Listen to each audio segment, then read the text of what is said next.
Jangan bening gambas lur, iki tak ceplung nisik cambah utawa capari.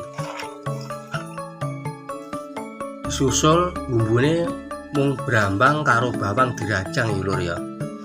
Dan masuk lagi yang ketiga yaitu gambas karo kemangi lur. Nah ini lur, jangan bening gambas itu sangat sederhana.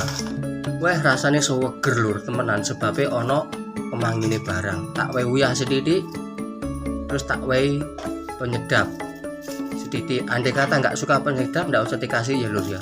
Terus diwe gula sedidik, enak lur, seger pokoknya wis. Gula sik lur. Nah ini secukupnya saja kita ublek. Kita ublek, kita tutup sebentar, setelah itu mateng ya lur ya. Wah mateng lur, jangan beningku mateng lur, wiju ruyung-ruyung ini gitu. Jadi lek nyemplungi banyu panas dadine ngene iki lur. Mantap wis lur. Wis isu-isu lur, gak apa-apa wis masih mangan jangan bening. Yang penting awake paringi sehat seger waras kabeh lur ya.